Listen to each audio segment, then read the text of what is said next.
Hi everyone, I'm Echoes and I'm a Vtuber, and I'll be going over the Gene of AI episode 8 titled Confession. So this episode is a bit more low-key compared to other ones, but it's still pretty serious, as the overall topic it focuses on is love. And especially in this case, it kind of just shows that even for humanoids here, which are pretty much androids, they can still fall in love and they can still feel that same pain. So yeah. So pretty much in the beginning half, we pretty much just learn a little more about Risa, who is Pseudo Sensei's kind of like nurse assistant or secretary. So we kind of go through a bit of like how she lives in her daily routine. Like about liking to stay in bed. She brushes her teeth in the morning. Skip the opening. About her enjoying drinking coffee. And also really liking sweets as well. Kind of like how a trait that she shares with Pseudo Sensei. You see that the waitress is super surprised when she finishes all her food so quickly. And about how she wants to make chocolate for Pseudo Sensei, and also as sort of like they give chocolate to just everyone that she works with, which is kind of cool. Kind of shows that also she's not exactly the best at cooking. Enough that her robot AI is helping her out. And gives it to an older coworker, and she's like, "Oh, I'm so excited because it's Valentine's Day." I find it interesting that he says that, "Oh, this is just a day that they use for commercial use to improve chocolate sales." Not completely wrong, but yeah, it can be perceived that way too. It's not completely incorrect. You see that you could tell that she tries to especially give him something, which is the chocolates, and then gives him some chocolate cakes that she made herself.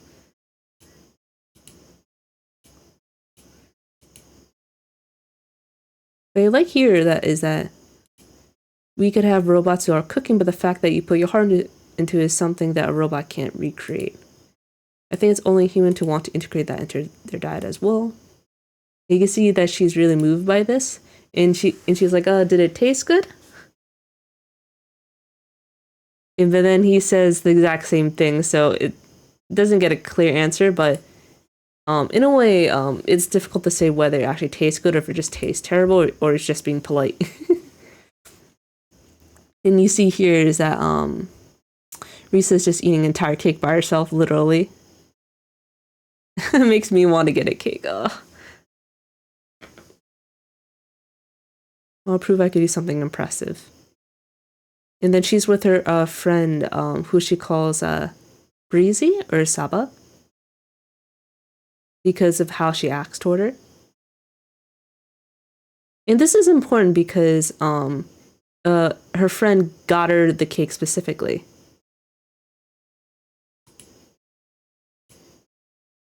And then you can see that she's like, and she's asking her friend, "Did you give any chocolate to someone?" And her friend's like, "Yep, I did." And tell me all about it. But you can see that her friend is like kind of clamming up. And Sid decides to get a cake for herself. And now we get about the white gifts here.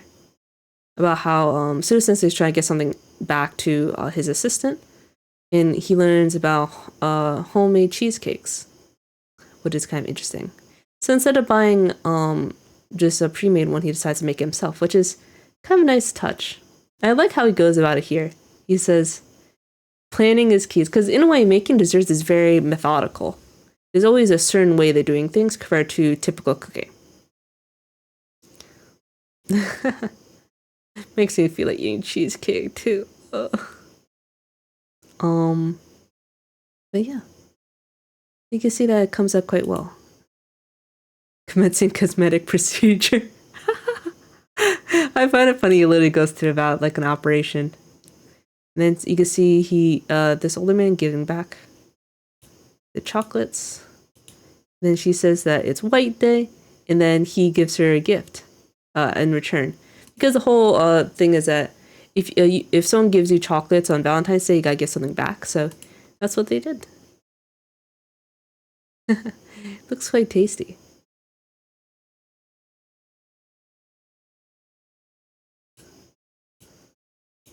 Ends up tasting quite good, and he's like, where did you get it from? It's so tasty.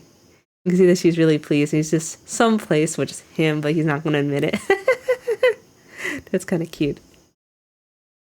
In a shop there, and then it transitions to the friend, which is partially why the whole concept is love, right? So it makes sense for her friend to be here. Because it was alluded to before that her friend likes Risa, but it's confirmed in this episode. Emotions. You can see that the friend wants some privacy and speak with Pseudo-sensei. She wants to get over romantic feelings, like in the permanent sense. And she says that it's difficult dealing with the emotional torment, which is understandable. Listen, they don't need that feeling because they don't need to procreate. You sure it's not temporary? Been causing protracted mental suffering. Oh yeah. Getting rid of pre-existing emotions can for some result in a complete collapse of mental balance. Can I actually fill out a questionnaire first? So what's interesting about here is that compared to other things, Pseudo-sensei is going through this incredibly slowly. Because usually he's the type to like go straight for solving things. But here you could tell that there's something else going on and that he's trying to like investigate a little bit longer. You can see that Risa's really upset at her friend. He's like, why are you coming here? Why are you getting rid of your romantic feelings? And then you can see Risa talks about how they met when they're volunteering, and then they drank regularly. And also eating with another friend. As if wanting to get rid of your feelings, but isn't pain a part of romance? Can tell us what's going on. We can't give real advice. And you see that Risa wants to speak with their friend a bit more. Because everyone knows that Risa likes Pseudo-sensei. And then you can see that she says that she's unrequited love. Miyoshi Rayon. And it's for the person in front of her, who is Risa, right? So you could see Risa, a female humanoid who likes girls. So she's pretty much lesbian. And this would happen. All the women I fall for seem to be attracted to men. You can see that Risa figures that out because she creates scenarios involving the two of them, and also giving her chocolates. And so she's kind of trying to process everything. It's not like she needed to go somewhere where a friend works.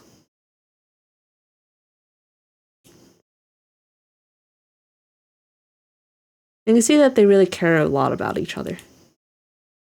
And you can see that Pseudo-sensei gave her the questionnaire. And he's like, are you sure? There's no change in your decision.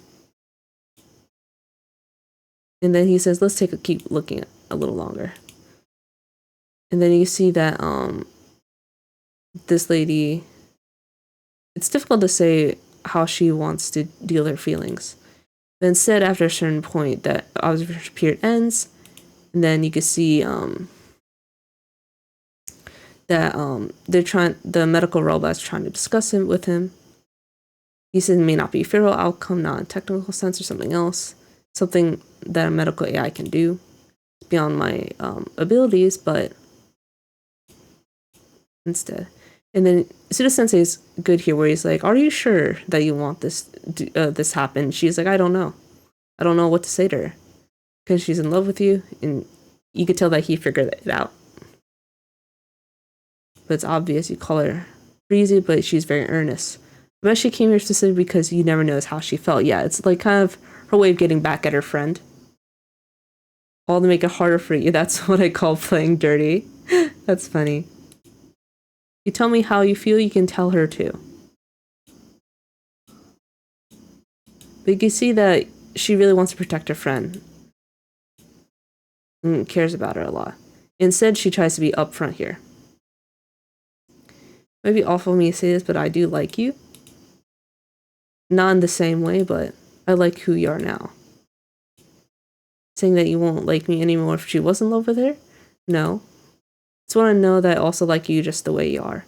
So in a way, this is the best thing she could do. She wants to show her friend how much she cares for her, even if the romantic feelings aren't exactly the same. Those sicknesses that most people develop at some point. So I think it's best to leave untreated. Are you sure you want to go through this with this? And you see that here she instead says it probably doesn't go through with it here because of Risa's intervention and Suda Sensei's own patience. So yeah, nothing too deep this episode. As we have covered somewhat a bit of like on romance related to like sort of the robots being used to sort of substitute for relationships. But here it's like it has a stronger and more intimate feeling because it involves obviously one of our main characters, who's Risa, who's the nursing assistant, and also her friend. In a way, it's anything dealing with love is difficult. So I'm glad that this topic was covered rather delicately. Like with Suda Sensei giving his client some time to just process things, and Risa the same thing. And also, we got to learn more about Risa and just how she lives, which is cool because we haven't really had too much of a delve into her character yet. I do hope that soon we get to learn a bit about Suda Sensei, though. But just in general, this episode was quite good. Not too heavy, but still emotionally resonant. So yeah. And that's all for me. Thank you so much, and have a good rest of your day. Take care.